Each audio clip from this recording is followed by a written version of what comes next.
हम जब इस संसार में प्रकट हुए या अवतरित हुए या इस संसार में आए, गिरे, पतन हुआ, जो भी बोल लीजिए, हमने भौतिक प्रकृति के पदार्थों से शरीर धारण किया है।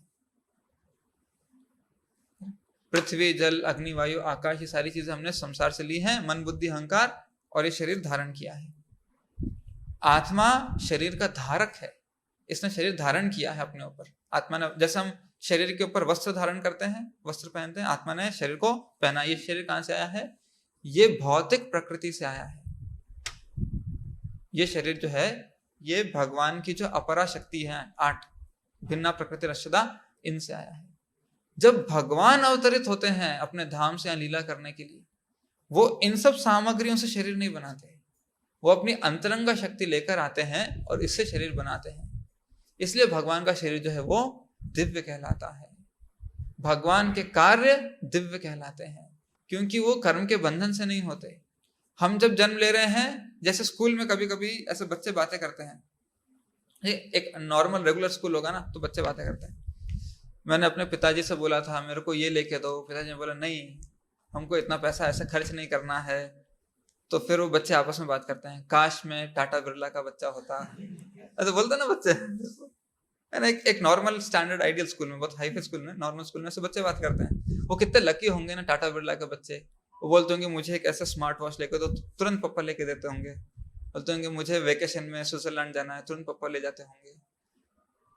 तो काश हम भी वहां पैदा होते, तो हो जाना था, क्यों नहीं हुए पैदा, है कि नहीं? इतनी इच्छा तो पैदा होना था। अरे ऐसा कैसे हो सकता है? हमारे हाथ में थोड़ी होता है। टाटा बिरला के घर में जन्म लेना हमारे हाथ में नहीं होता है, करेक्ट? तो किसके हाथ में होता है?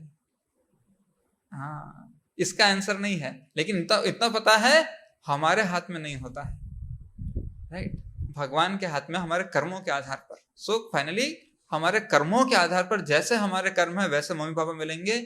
जन्म ऐश्वर्य श्रुतश्री, हमारा जन्म कैसा होगा, हमारे ऐश्वर्य किस तरह के होंगे, हमारी विद्या, ज्ञान, समझ, बुद्धि कैसी होगी, और हमारा शरीर, इसका श्वास, इसका सौंदर्य, रूप, ये सब कैसा होगा, ये सब हमारे कर्मों पर आधारित है। भगवान के लिए ऐसा नहीं है। भगवान जहां चाहे वहां जन्म ले सकते हैं, जिस परिवार में चाहे उस परिवार में जन्म ले सकते हैं। भगवान अपनी इच्छा से जन्म लेते हैं। ओहो मेरे कर्म खराब है इसलिए मेरे को इस परिवार में भगवान को जन्म मिल गया, ऐसा नहीं है। भगवान के कर्म बहुत अच्छे थे तो रॉयल फैमिली में जन्म मिला, लेकिन थोड़े खराब कर्म थे तो उनको ग्वाल परिवार में जाना पड़ा, ऐसा नहीं है। भगवान के सारे कर्म दिव्य हैं, उनकी इच्छा से, उनके आनंद के लिए सब लीलाएं रची जाती हैं। ये अंतर है, हमारे लिए ऐसा नहीं है।